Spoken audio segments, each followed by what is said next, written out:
আজকাল বাড়িতে যদি একটু সেজেগুজে থাকি সেটাও কারোর সহ্য হচ্ছে না। সো হ্যালো এভরিওয়ান, সবাই কেমন আছো?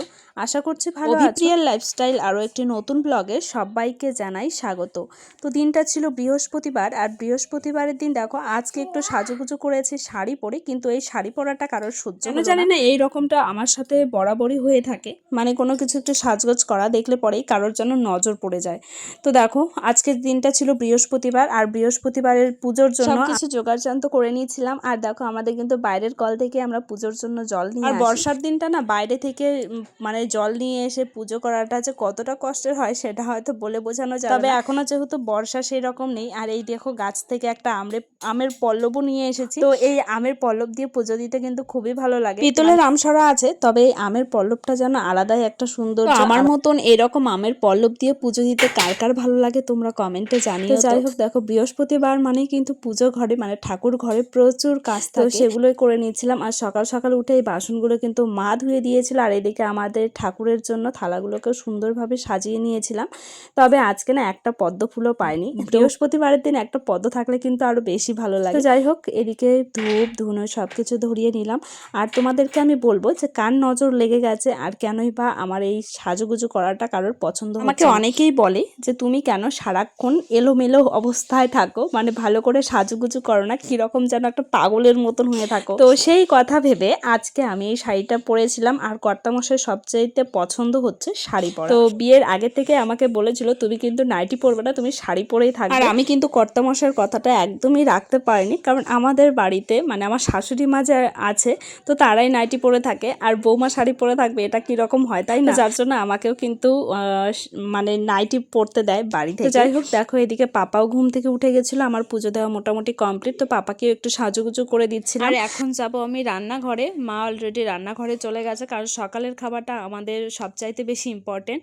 আর কর্তামশাই গেছিলো বাজারে, আর বাজার থেকে চলেও এসেছে। তো দেখো মা বানিয়েছিল আজকে চাউমিন, আর এইদিকে খেতে এসে দেখছি আমার বুনু মানে আমার ননদ কাজে যাওয়ার জন্য একদম রেডি হয়ে গেছে, মানে ডিউটিতে জয়েন করবে।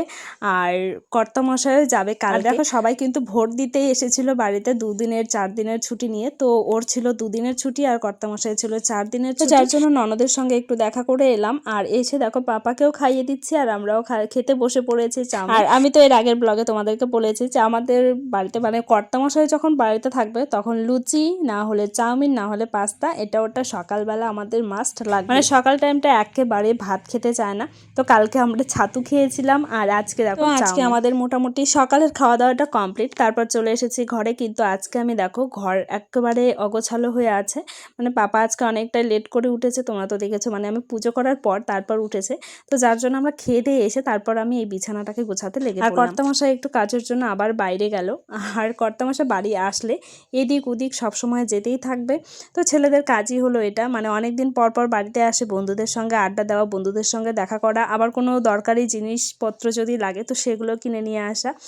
তো যাই হোক এদিকে আমি বিছানাটা সুন্দর করে গুছিয়ে নিই, তারপর যাব রান্নাঘরে।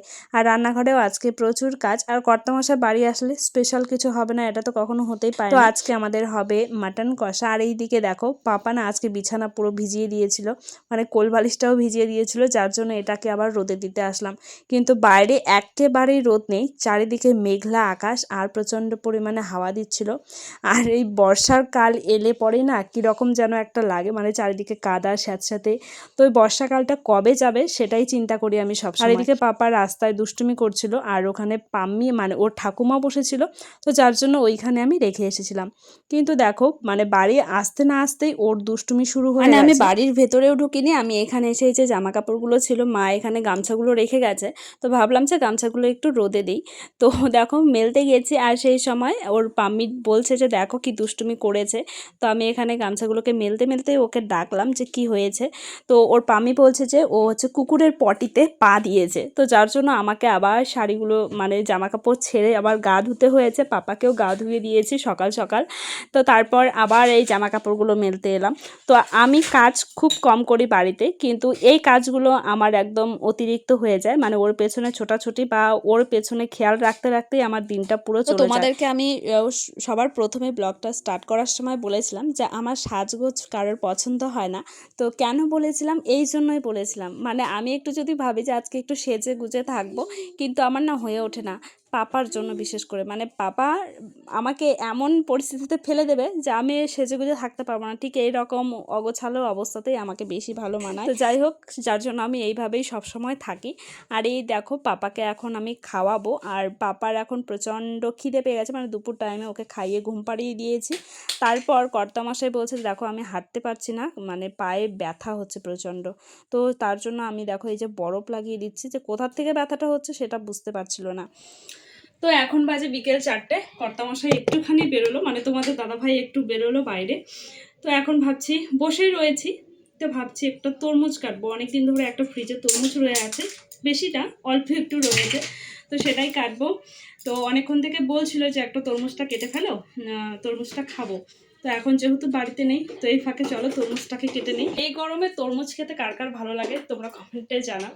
তো আমার তো বেশ ভালো লাগে। তো চলো বেশি কথা না বলে মার ঘরে যাব, আর মার ঘরে গিয়ে তরমুজটাকে কেটে নিয়ে আসবো। তো চলো সেখানে যাওয়া যাক। দেখো আজ এই সময়টা মানে ওর জন্য কিছু খাবার এটা ওটা করছি, কিন্তু কালকে থেকে আর করতে পারবো না, কারণ কালকে তো চলেই যাবে, আর এই টাইমে কালকে যাওয়ার জন্য প্রস্তুত হয়ে যাবে। তো যাই হোক, এদিকে তরমুজটাকে ঝটপট কেটে নিলাম। আর এই তরমুজটা যে এতটা ভালো ছিল সেটা হয়তো বলে বুঝাতে পারবো না। এর আগেও একটা তরমুজ নিয়ে এসেছিলো, কিন্তু একেবারে বাজে ছিল। যার জন্য আমি মাকেও দেখিয়ে নিচ্ছিলাম যে দেখো আজকে তরমুজগুলো এতটা ভালো, মানে এর আগের দিন আমি খেয়েছি কিন্তু সেরকমভাবে খাওয়া হয়নি। তো পুজোয় তো দেওয়া হয়েছিল, আর এই যে দেখো মাকেও দিয়ে দিচ্ছি। তো মাকে বলছে যে এই খোসাটার মধ্যে দেবো তোমাকে, বলছে আর তরমুজই হয়েছিল একটুখানি, মা বলছে যে আমার বেশি হয়েছে তুমি একটু নাও। তরমুজ খাওয়া দাওয়া আমাদের কমপ্লিট। তো ঘরে বসে রয়েছি, আর কর্তামশাই কালকে চলে যাবে। তো জামা প্যান্ট খুলে সব কিছু বের করে রাখলাম। তো কালকে সেরকম চাপ নিতে যাচ্ছি না, তো কালকে প্রচুর কাজ থাকে, তো যার জন্য আজকে টুকটাক করে কাজগুলো করে রাখি। তো চলো আজকে ব্লগটা আমি আর বড় করছি না, এখানেই শেষ করছি। তো দেখা হচ্ছে নেক্সট আরও একটা নতুন ব্লগ ভিডিও নিয়ে। ততক্ষণে তোমরা সবাই ভালো থাকবে, সুস্থ থাকবে। টাটা সবাইকে।